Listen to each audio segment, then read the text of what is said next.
Hi, Eric here with Northwest Adventure Overland. Today I'd like to show you how to repair a broken winch cable. This is great for quick repairs when you're out in the woods, out four-wheeling and your cable happens to break. It's also great for making small recovery straps for miscellaneous odds and ends.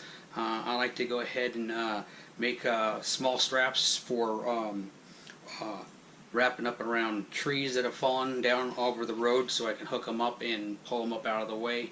Um, that way my actual recovery straps are always saved for actual real emergencies and I'm not damaging pulling trees out of the way. Because out here in the Pacific Northwest we get a lot of windstorms, a lot of rain, and trees happen to fall down all the time. So when you're out up in the mountains, you're always coming across the tree down over the road.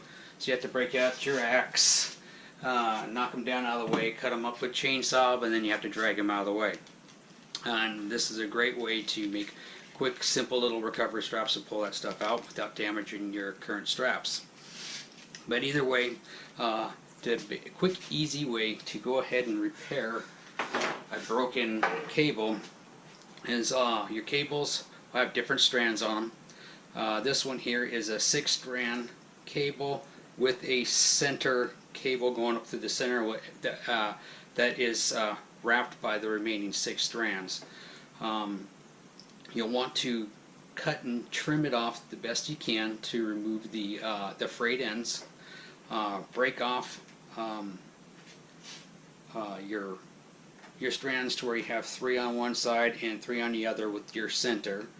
If you have a different style weave or wrap on your cable, less or more, break it down to where you're even if you can be.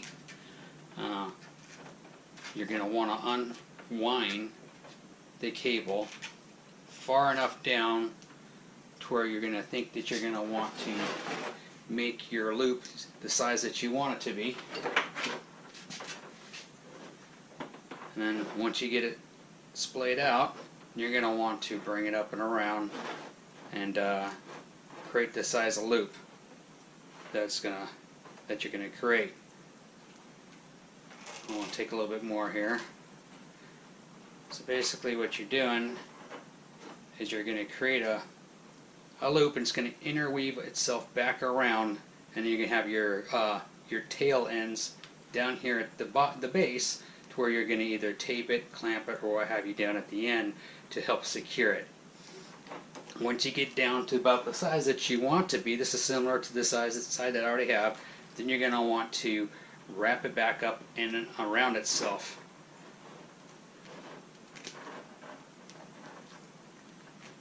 And I started the wrong way. Let's flip it around. So once you'll know that you have it back the right way, because once you whip it up and around to weave it, it'll start interlocking back on itself. So I'll show you here in just a second. Okay, so you can see right here off the very get-go when I did the first wrap, it's starting to weave itself right back in on itself, just like it was before. Right here, you're going to get a nice even weave.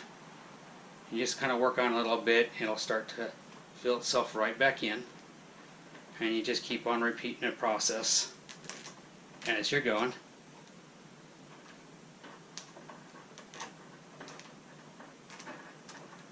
This is probably going to be a little bit larger than the other one I did, which is fine, not a big deal. And it would be probably a pretty smart thing if you've never really done this before, is put a little bit of tape on the ends to protect your hands, because chances are these little frayed ends are going to poke you and they're probably going to cause you to bleed a little bit. I haven't got myself yet, but I'm pretty sure I will here eventually, and but that's alright. Okay, so I made this one a little bit short, but that's fine. Tighten that up a little bit. I got it off a hair, but basically that is pretty much it right there. I could have made these tail legs a little bit longer, but it would still work fine for a basic recovery strap. I'll probably take this back apart and redo it and adjust a little bit. But once you're all complete and done, you can take the tail ends once they're done and you can twist them right back together again, back into the standard style length or rope on the end, and put them side by side, and then just take a basic cable clamp and clamp it back on the end. You can put tape around it, whatever you want, to help secure it on the end. It's basically it's basically rewoven here on at the end, so it's going to be just as good as it was before. Nice and strong. It'll pull. The tensile strength still going to be the same. It's going to work great.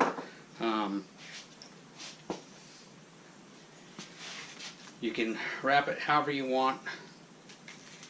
Loop them up through however. It doesn't really matter. You basically just fix your cable. You hook it up back to your winch or whatever, to your shackle, to the tree, however you wanted to work it. Basically, that's it. Real quick, real simple. Just unweave it, wrap it back around on itself, and you're good to go. And you just put a clamp on it off the end. Even though I got a stub, I can just reclamp it, and that'll work just fine for pulling the tree out of the way.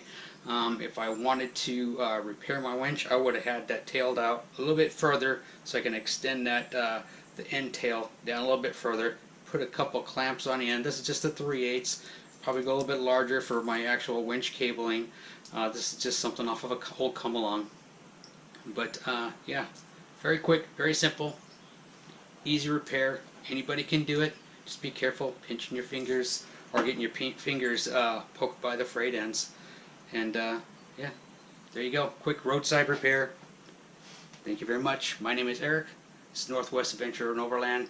Please like and subscribe. Thanks for watching.